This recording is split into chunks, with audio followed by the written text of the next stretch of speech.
The sun was setting over the red cliffs of New Mexico, painting the desert sky in colors of fire and gold. The wind carried the smell of dry earth and sagebrush across the wide-open plains. It was one of those evenings that cowboys like Luke Dawson lived for, quiet, peaceful, and full of space to breathe. Luke had spent the whole day riding across his land, rounding up the last few stray cattle before the storm that was rumored to arrive by nightfall.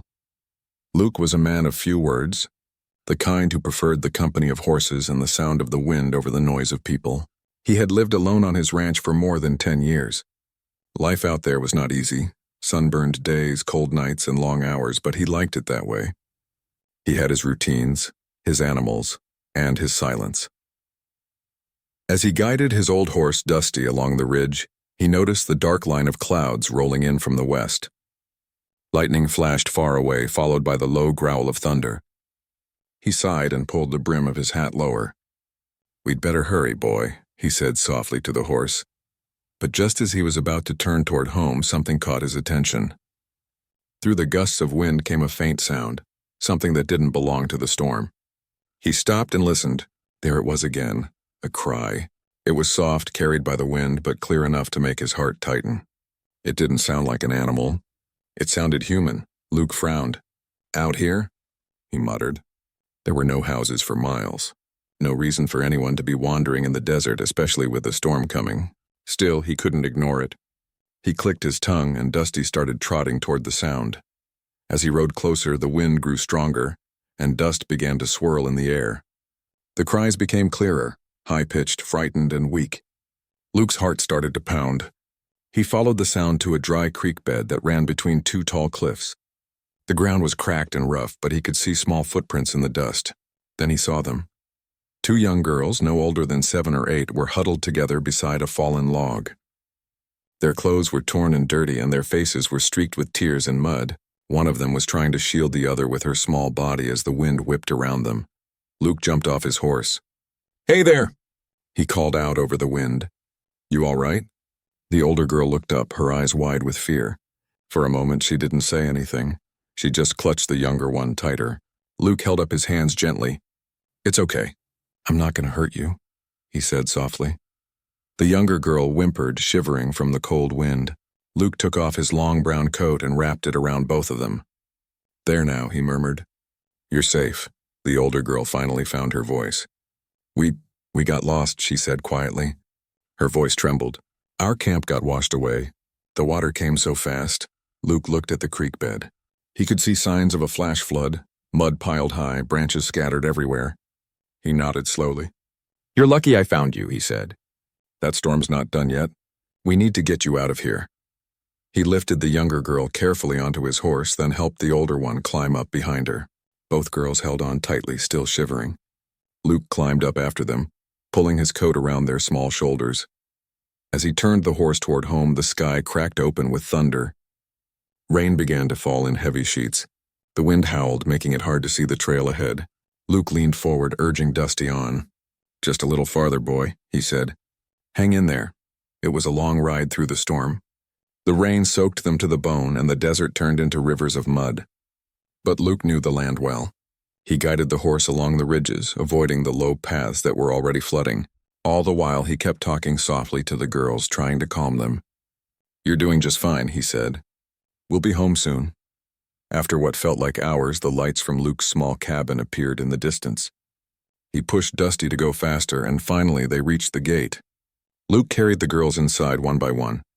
The cabin was small but warm, with a fire crackling in the stone fireplace. He set the girls near the fire and handed them dry blankets. "There you go. Get warm." He poured them each a mug of warm milk from the stove and found some bread and jam from the cupboard. The younger girl, still shaking, clung to the cup with both hands. The older one looked up at him with wide, dark eyes. "Thank you, mister," she said quietly. Luke smiled faintly. "Name's Luke," he said. "Luke Dawson. What about you?" "I'm Naya," she said, pointing to herself. "And this is my little sister, Tala." Luke nodded. "Pretty names," he said. "You both from the reservation nearby?" Naya nodded slowly. "We were camping with our uncle," she explained. "Then the storm came.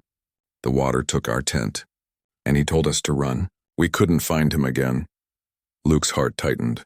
He could only imagine how scared they must have been.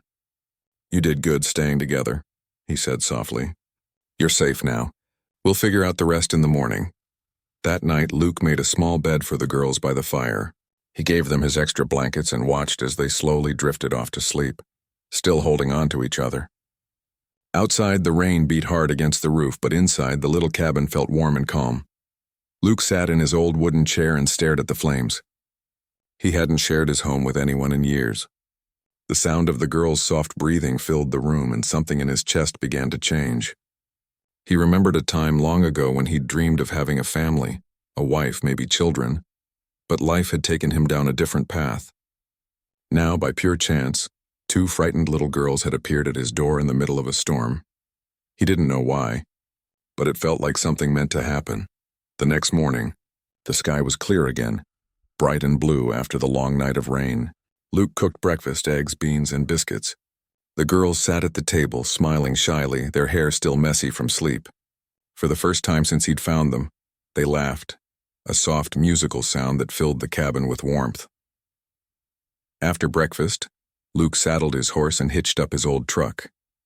He planned to take the girls to the tribal office in town to find their family. But before they left, Naya reached into the pocket of his coat and found a shiny silver button. "Can I keep this?" she asked, holding it up with a hopeful smile. Luke chuckled. "You sure can," he said. Then he cut another button from his vest and handed it to Tala. "One for each of you. That way if you ever get lost again, you'll remember where to find me." The girls grinned, clutching the buttons tightly. As they rode away in the truck, Naya looked back at the little cabin. "We'll see you again, Mr. Luke," she called. Luke lifted his hand in a wave, the morning sun glinting off his hat. He watched until the truck disappeared down the dusty road. Then he turned back toward his ranch, his heart strangely full. He didn't know it then, but that small act of kindness, the night he had stopped in a storm to help 2 lost sisters, would one day change his life forever. The morning after the storm was calm and quiet. The desert seemed washed clean by the heavy rain. Small puddles glimmered under the soft sunlight, and birds sang again after a long, fearful night. Luke Dawson stepped out of his cabin, stretching his stiff back. He looked at the sky and smiled a little. The air was fresh, and for the first time in months, the land smelled alive again. Inside the cabin, the 2 little girls, Naya and Tala, were sitting by the table. They were still wearing the shirts he had given them to sleep in, much too big for their small shoulders. Their long black hair was brushed neatly now, and they looked more at ease than they had the night before. Luke smiled at them as he came in. "Morning, girls," he said kindly. "You sleep all right?" Tala nodded shyly. "It wasn't scary anymore," she said in a small voice. "That's good to hear," Luke replied, setting his hat on the peg by the door. He went to the stove and began making breakfast. The smell of coffee and biscuits filled the room. Naya helped him by bringing the plates to the table. "You sure you don't mind us eating your food, Mr. Luke?" she asked politely. Luke chuckled. "You 2 eat as much as you want. I've got plenty to share." As they sat down to eat, Luke couldn't help but watch them. They talked quietly to each other, still a bit nervous, but they were smiling now. The way Naya helped Tala cut her biscuit made Luke's heart feel lighter. It had been years since he'd shared a meal with anyone besides his horse and his dog, Duke. The cabin felt warmer with their laughter bouncing off the walls. After breakfast, Luke packed a few things in his old truck, water, snacks, and blankets. The roads were still muddy, but he needed to take the girls to town to find their family. "We'll head to the tribal office," he told them. "They'll know how to reach your people." Naya looked out the window, her face turning a little sad. "Will we come back here?" she asked softly. Luke paused for a moment before answering. "Maybe someday," he said with a small smile. "But first we've got to make sure you find your uncle." They climbed into the truck, Naya in the middle, Tala on her lap. The old engine coughed to life, and they rolled slowly down the dirt road that led to town. As they drove, Luke pointed out different places along the way. "See those cliffs over there?" he said. "We call them the sleeping giants. Looks like 2 people lying down, doesn't it?" The girls leaned forward, eyes wide with wonder. "It really does," Tala giggled. "Do they wake up?" Luke laughed. "Only when the thunder comes," he teased. For a while the road was quiet again except for the sound of tires crunching over gravel. Luke found himself glancing at the girls more than once. He wondered what kind of life they had before the storm, what their home was like, who was waiting for them. He didn't know why, but he already felt protective of them, like they were his own. When they reached town, Luke parked near the small building with a wooden sign that read, Apache Tribal Services. He helped the girls out of the truck and walked them inside. The woman behind the desk, Miss Roberts, looked up and smiled kindly. "Morning, Luke," she greeted. "What brings you here today?" Luke tipped his hat. "Found these two young ladies out near the cliffs last night. Looks like their camp got caught in the flood." Miss Roberts' smile faded, replaced by concern. She hurried around the desk and knelt down beside the girls. "Oh, you poor things," she said gently. "You must have been so scared." Naya nodded, holding Tala's hand tightly. "We lost our uncle. The water came so fast. We tried to find him, but we couldn't." Miss Roberts stood up and went to the phone. "We'll get someone to help find him," she promised. She made a few calls, speaking quietly, while Luke waited with the girls. After a while, 2 tribal officers arrived. They spoke kindly to the girls, asking for their names and describing their uncle. Luke watched as the officers comforted them and told them they would search the nearby areas. Then one of the officers turned to Luke. "We'll take the girls to the community center for now," he said. "Their aunt is on her way from the reservation. She'll be here this evening." Luke nodded slowly, trying to smile. "That's good news," he said, though his heart felt a little heavy. When it was time to say goodbye, Tala ran up and hugged Luke's leg tightly. "Don't go," she whispered. Luke knelt down and smiled at her gently. "You're going to be all right now," he said. "Your family's coming for you." Naya looked up at him, tears glimmering in her dark eyes. "Will we ever see you again, Mr. Luke?" He reached into his pocket and pulled out his old silver vest button, the one he always kept for luck. "Tell you what," he said. "You hold on to this. Whenever you look at it, you'll know I'm wishing you both well." He placed it in her hand and closed her fingers around it. Then he cut another button from his coat and gave it to Tala. "One each," he said with a wink. "That way you can't lose me." The girls smiled through their tears. Before he left, Luke gave them one last piece of advice.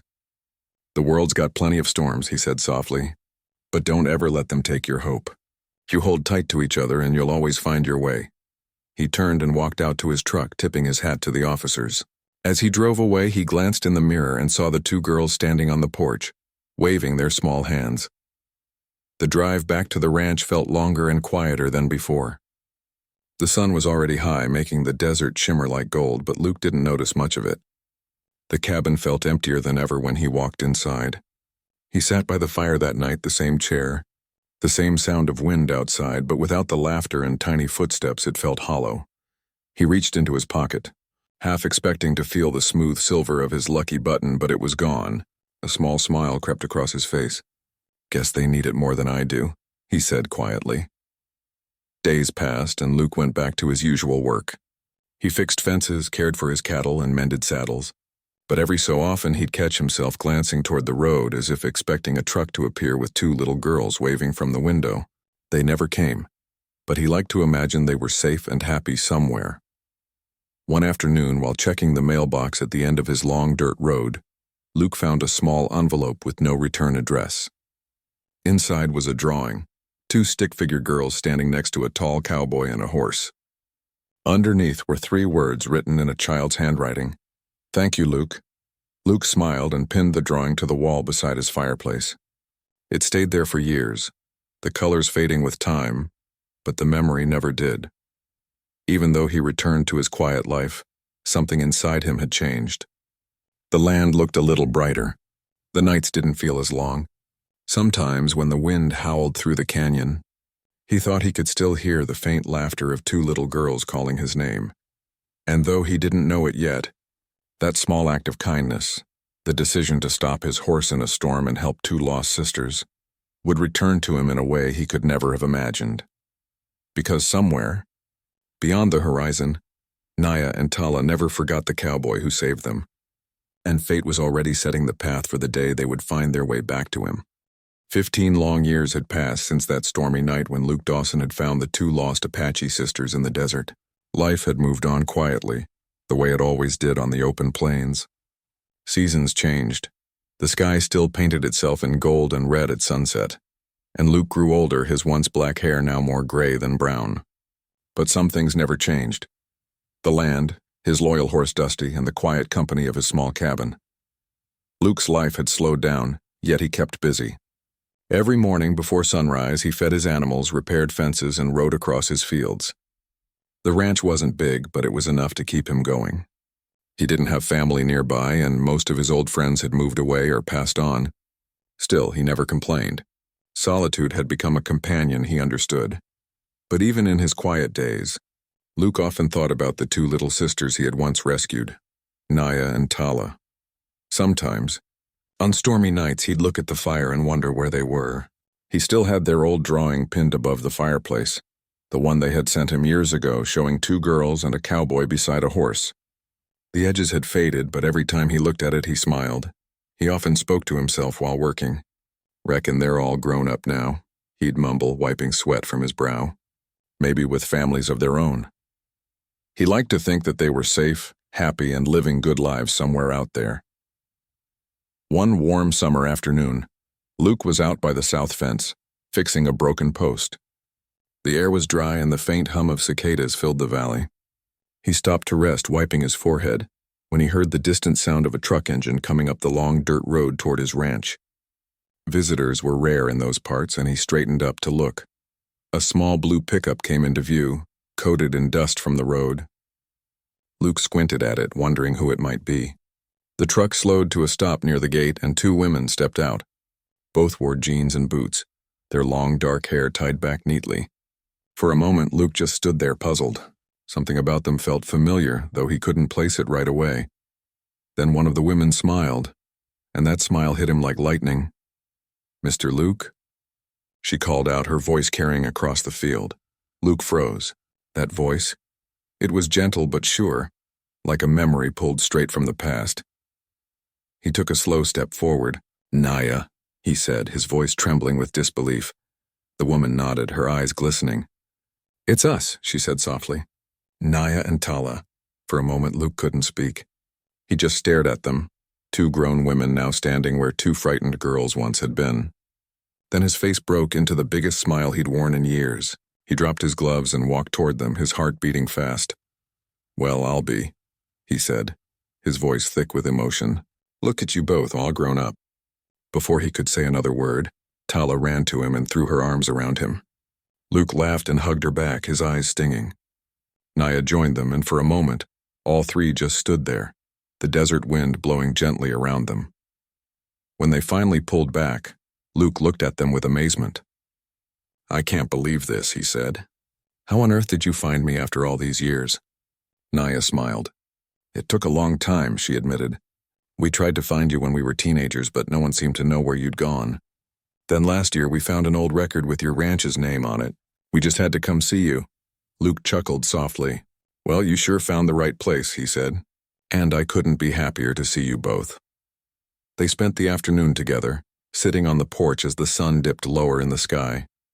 Luke poured them lemonade, and they talked for hours, about where life had taken them, about the people they had become. Naya told him she was working as a nurse on the reservation. "I wanted to help others like you helped us," she said with a warm smile. Tala added proudly, "And I'm a teacher at the local school. I tell my students stories about kindness, about the cowboy who saved two little girls in a storm." Luke laughed softly, shaking his head. "You two give me too much credit. I only did what anyone decent would do." Naya smiled knowingly. "Maybe," she said gently. But not everyone would have stopped that night. They walked around the ranch together. The sisters admired the horses and helped Luke feed them. Tala tried to brush Dusty, who was old and slow now, but still loyal. "You still have him," she said, smiling. "Wouldn't trade him for the world," Luke said proudly, patting the horse's neck. "He's family." As the evening light painted everything gold, Luke cooked dinner for them. Simple food, beans and cornbread, and they ate together at the same wooden table where the sisters had sat as children 15 years ago. The cabin still looked much the same, except for more wrinkles in the wood and a few more pictures on the walls. After dinner, Naya noticed the old drawing still pinned above the fireplace. She walked over and touched it gently. "You kept it," she whispered. Luke smiled. "Course I did. Reminds me of the best thing that ever happened to me." The sisters exchanged a look, both touched by his words. When night fell, The stars came out clear and bright, just as they had the night he rescued them. The three of them sat outside, wrapped in light blankets, listening to the crickets. Luke told them stories about the old days, cattle drives, rodeos, and life before everything changed. The sisters listened, laughing and asking questions just like they had when they were little. At one point, Tala leaned back and said softly, "You know, Mr. Luke, we always called you our guardian angel.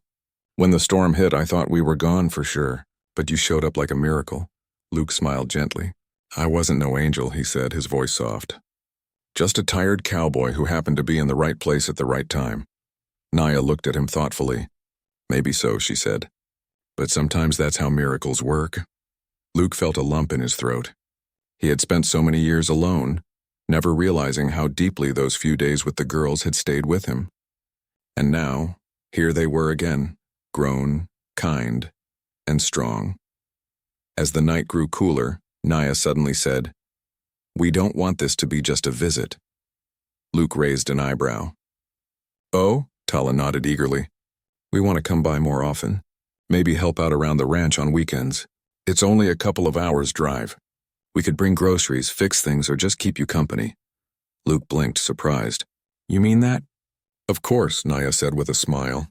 "You were there for us when we needed someone most. Now it's our turn." For a moment, Luke didn't know what to say. His voice was rough when he finally spoke. "You two don't owe me a thing. But I'll admit, it'd sure be nice to have company around here again." The sisters grinned. "Then it's settled," Tala said. They sat together for a long time, watching the stars drift slowly across the sky. Luke couldn't remember the last time he'd felt so much peace. It was as if the loneliness he'd carried for years was finally beginning to lift. When the sisters left the next morning, Luke walked them to their truck. "You drive safe now," he said. "And don't forget, this old cowboy's door is always open." Naya hugged him tightly. "We won't forget," she promised. As the truck disappeared down the long road, Luke stood there watching, his hat held against his chest. For the first time in many years, he felt something new in his heart. Hope. He turned back toward the cabin, the morning sun warm on his face. Life, he thought, had a funny way of circling back. The girls he had once saved had found their way home again, not just to thank him, but to remind him that kindness never fades. It only grows stronger with time. And though he didn't say it out loud, Luke knew one thing for sure: this wasn't the end of their story. It was just the beginning of something beautiful.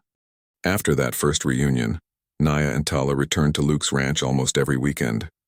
At first, it was just short visits, a few hours of helping with chores or sharing meals. But slowly, it became something much bigger. Luke couldn't remember the last time his cabin had been so lively. The quiet that had filled his life for so many years was now replaced by laughter, chatter, and the sound of footsteps across the wooden floor. The sisters arrived early on a bright Saturday morning, Dusty grazing calmly in the nearby field. Luke was repairing a fence near the corral when he saw the truck approaching. Naya and Tala waved, and Luke waved back, feeling a warmth in his chest he hadn't felt in decades. "You're early today," he called, setting his hammer down. "Had to beat the heat," Naya said, hopping out of the truck with a grin. Tala jumped down after her, carrying a basket filled with fresh vegetables from the market. "You brought groceries?" Luke asked, surprised. "Of course," Tala said cheerfully. "You can't live off beans and cornbread forever, Mr. Luke." Luke laughed, shaking his head. "I suppose you're right. I've missed this," he admitted quietly. They started with the chores. Naya helped Luke mend a broken fence while Tala fed the horses. The sisters worked together seamlessly, their laughter ringing across the field. Luke watched them, amazed at how grown and capable they had become. They moved with confidence, but he could still see glimpses of the scared little girls he had once saved. By mid-morning, the sun was high, and Luke suggested a break. They sat in the shade of an old oak tree with glasses of cold lemonade. Naya leaned against Luke's shoulder, and Tala rested her head on her sister's lap. "You know," Luke said thoughtfully, "when I first found you two, I never imagined we'd end up here. Like this, spending weekends together." Naya smiled. "Neither did we. But it feels..." "Right, it does," Tala added, "like we're finally where we belong." After a while, they moved inside the cabin to prepare lunch. Luke showed them how he made his famous cornbread, and the sisters laughed as they tried to mimic his technique. Flour dusted the countertops and their clothes, but no one seemed to mind. The small kitchen was filled with warmth, food smells, and the joy of being together. Lunch was simple but satisfying. They ate at the old wooden table, joking and teasing each other, sharing stories from their lives over the past 15 years. Naya told Luke about her work as a nurse, describing the patients she cared for and the challenges she faced. Tala spoke of her students at the reservation school, her eyes lighting up as she shared funny and heartwarming moments from the classroom. Luke listened intently, proud of both of them. He felt a swelling of emotion he hadn't expected. For so many years he had thought his life was complete on its own. But now, with Naya and Tala visiting regularly, he realized how lonely he had truly been. Their presence filled a void he hadn't even admitted existed. After lunch, Luke suggested a ride across the ranch. The sisters eagerly agreed, climbing onto Dusty's back with him. They rode through the fields together, the wind in their hair, the sun shining brightly overhead. Luke pointed out landmarks, the old well, the pond where he used to fish, the cliffs where he had first found them. "Do you remember this place?" he asked softly, pointing toward the creek bed where the storm had nearly swept them away. Naya nodded, her eyes glistening. "I'll never forget," she said. "We were so scared, but you made us feel safe." Tala squeezed his hand lightly. "You were the bravest person we ever met," she said. Luke's throat tightened. "You two were braver than you know. You held on to each other when it was the hardest thing in your lives." The ride lasted until the sun began to dip low in the sky, painting the fields in golden light. When they returned, Luke suggested they try something fun, baking a pie together. The sisters eagerly agreed. For the next hour, the cabin was filled with laughter, the sweet smell of apples and cinnamon, and a kind of happiness Luke hadn't known in years. As evening approached, the three of them sat on the porch enjoying the cool breeze and watching the sunset. Luke noticed how naturally the sisters fit into his life now. They weren't just visitors. They were part of it. They helped with the chores, shared meals, and stayed late into the night, talking and laughing as if they had always belonged in the cabin. "You know, Mr. Luke," Naya said thoughtfully, "we always hoped we'd find you again, but I don't think we realized just how much we needed you in our lives, even after all these years." Luke smiled, his heart full. "And I didn't realize I needed you either," he admitted. "It's like life gave me a second chance at family." Tala leaned her head against his shoulder. "We're not leaving this time," she said softly. "We want to be here for you, not just for visits. We want to be part of your life." Luke felt tears prick at his eyes.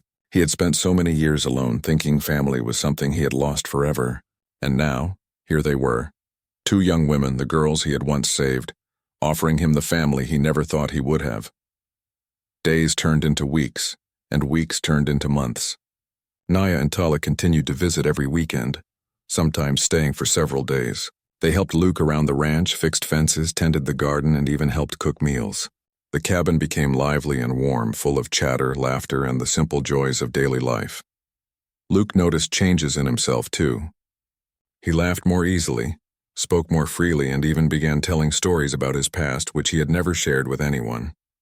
Naya and Tala listened with fascination, encouraging him to share his memories and experiences. It was as if the years of loneliness had melted away, replaced by a feeling of belonging he hadn't known he could feel. One winter, when a cold storm swept through the plains, Luke fell ill with a high fever. Naya and Tala immediately took charge. They stayed by his side, brought him warm blankets, and made sure he had food and water. Their care was gentle, loving, and constant. Luke realized more clearly than ever that these girls, now strong young women, were his family. They weren't just friends or visitors. They were daughters in every way that mattered. When Luke finally recovered, he took a walk outside and looked at the stars. He whispered quietly to himself, "I never thought life would bring them back to me. But I'm so glad it did." The seasons changed again. Spring brought flowers and new life to the ranch. Luke planted a small garden with Naya and Tala, teaching them how to care for it. Summer brought long rides through the fields, and in the evenings they would sit on the porch and watch the sunset together. Every day their bond grew stronger. Luke realized that life had given him a second chance and a family he had never expected.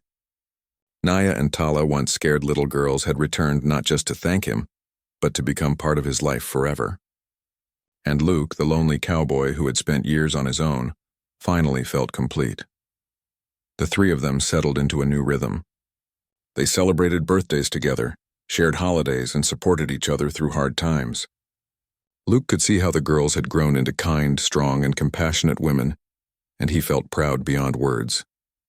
Their laughter, their energy, and their love had brought life back into his home and into his heart. One evening, as they sat around the fire after a long day, Luke realized something he hadn't before. "Family," he said softly, "isn't just about blood. It's about the people who stand by you, who care for you, and who make your life better just by being in it." Naya and Tala nodded, smiling. "We understand," Naya said. "And we're so glad we found our way back to you." Tala added, "You'll never be alone again, Mr. Luke. We'll always be here." Luke felt a deep sense of peace settle over him. The years of loneliness, the quiet nights, and the empty cabin were all behind him. Now, surrounded by the two young women he had once saved, he finally felt the warmth of true family, a family that had been waiting for the right moment to come together. And in that moment, as the fire crackled and the desert sky darkened with stars, Luke Dawson knew that his life had changed forever. The sisters were no longer just a memory from a stormy night 15 years ago. They were his family, his daughters, and his reason to smile every day. Years passed quietly on Luke Dawson's ranch, and life settled into a beautiful rhythm. Naya and Tala had become a permanent part of the household, not just visitors on weekends. The cabin, once quiet and lonely, now echoed with laughter, chatter, and the warmth of shared daily life. Luke, who had spent so many years alone, felt a joy he hadn't thought possible. The two sisters, once little girls he had rescued in a storm, had grown into confident, kind, and compassionate women. They were not just his friends, they were his family. Luke had aged gracefully over the years, though the passage of time had left its mark. His hair was fully gray now, his hands rough and calloused from years of hard work, and his steps slower than before, but his spirit was alive and bright, carried on by the laughter and love that filled his home. Naya and Tala made sure of that. They helped with the chores, cooked meals, and spent evenings listening to his stories about the past. Every day, the bond between them grew stronger. One crisp autumn morning, Luke woke with a slight cough. He ignored it at first, attributing it to the cold night air. But over the next few days, his cough grew stronger, and he began to feel weak. Naya noticed immediately. "Papa Luke, you don't look well," she said softly one morning as she brought him a warm cup of tea. "I'm fine," he replied, trying to sound cheerful, though he felt a heaviness in his chest. But Naya wasn't convinced. She gently guided him to the couch and checked his temperature. "You've got a fever," she said. "We need to take care of you." Tala joined them, worry in her eyes. "You took care of us when we were scared little girls," she said softly. "Now it's our turn." Over the next few days, the sisters took turns caring for Luke. They brought him warm blankets, prepared nourishing food, and stayed by his side to make sure he was comfortable. For the first time in years, Luke allowed himself to be cared for, realizing that he no longer had to face life alone. The same love and protection he had once given to Naya and Tala were now returned to him, in the gentlest and most meaningful way.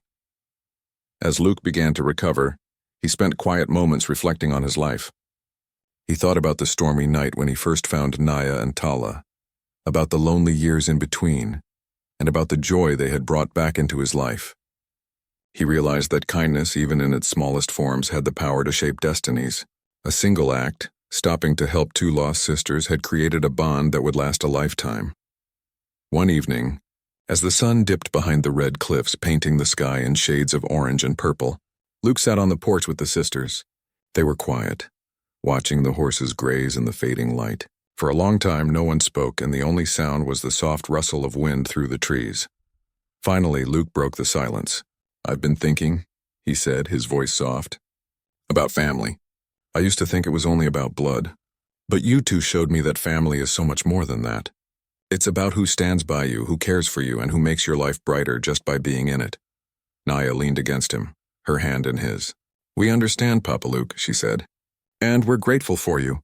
You gave us hope when we were scared little girls. You gave us safety, and now you've given us a home." Tala smiled, her eyes glistening in the sunset. "We'll always be here for you no matter what. That's what family does." Luke felt tears prick at the corners of his eyes. He had spent so many years without a true family, and now, surrounded by the two sisters he had once saved, he finally felt complete. As the years continued, the ranch became a place of life and laughter. Children from the nearby reservation sometimes visited, helping with chores, learning to ride horses, or listening to Luke's stories. Naya and Tala often encouraged them, sharing lessons about courage, kindness, and the importance of helping others. The sisters had inherited Luke's sense of responsibility and care, using it to guide and inspire the younger generation. One winter, when Luke was older and walking slowly with a cane, he sat by the fire with Naya and Tala. The storm outside was fierce, but inside the cabin was warm and safe. "You know," he said quietly, "I never imagined my life would turn out like this. I thought I'd grow old alone, but you two came back. You made my life whole." Naya smiled, brushing his gray hair back from his forehead. "We came back because we never forgot you, and because we knew that families aren't always made by blood. Sometimes they're made by love," Tala added softly. "And we want your love and your lessons to live on. Papa Luke, we'll take care of this ranch, these horses, and each other, just like you taught us." Luke's eyes filled with tears and he nodded slowly. "That's all I could ever ask for," he whispered. Years later, when Luke passed away peacefully in his sleep, it was the sisters who were there by his side. They held his hands, whispered words of love and gratitude, and remembered the kind, gentle cowboy who had changed their lives forever. Their hearts were heavy with loss, but they knew he had lived a full, meaningful life, surrounded by love and warmth. After the funeral, the sisters buried Luke's silver buttons, those small tokens he had given them 15 years ago, beside his favorite hat near the red cliffs where he had found them. They said quiet prayers, thanking him for his courage, kindness, and the life he had shared with them. Naya and Tala decided to honor Luke's legacy. They turned the ranch into a small home for children in need, naming it the Dawson Home. It became a place where children could find safety, love, and hope, just as they had found it all those years ago. The sisters carried on Luke's spirit, teaching the children about kindness, courage, and the importance of family, not just by blood, but by heart. Every year they held a small ceremony at the ranch, remembering Luke. The children would listen to stories about the cowboy who had saved two little sisters in a storm, about his bravery and his belief that everyone deserved love and care. Naya and Tala often smiled through tears, knowing that Luke's legacy was alive and growing, not only in them but in every child who came to the ranch. Though Luke was gone, his presence was felt everywhere, in the warm hearth. The horses grazing in the fields, the laughter echoing through the cabin, and the kindness that flowed from Naya and Tala. He had taught them that a single act of love could change lives forever, and in return, they had turned that lesson into a lifelong mission. In the quiet moments, standing on the porch with the wind on their faces and the sun setting over the plains, Naya and Tala would sometimes look toward the cliffs where Luke had first found them. They would smile, remembering the man who had believed in them, protected them, and welcomed them into his heart. Luke Dawson had never had a family of his own, not in the traditional sense. But through his courage, kindness, and unwavering heart, he had created one. Naya and Tala, the sisters he had saved, had returned not just to thank him but to make his life complete. And in doing so, they ensured that his spirit, love, and legacy would never fade. The desert winds blew softly across the plains, carrying the memory of a cowboy who had once stopped in a storm to help two little girls. And though he was no longer there, his lessons lived on in every laugh, every act of kindness, and every heart that had been touched by his life. Luke Dawson's story had begun with a storm, but it ended with love, family, and a legacy that would last forever. The sisters, once lost and frightened, had returned to create a home, a family, and a life filled with warmth and hope, all because of the simple, quiet courage of a kind-hearted cowboy. And so, under the wide open sky among the red cliffs and golden plains, the spirit of Luke Dawson lived on, in the hearts of the sisters he had saved, the children they cared for, and the enduring truth that family is built on love, not just blood.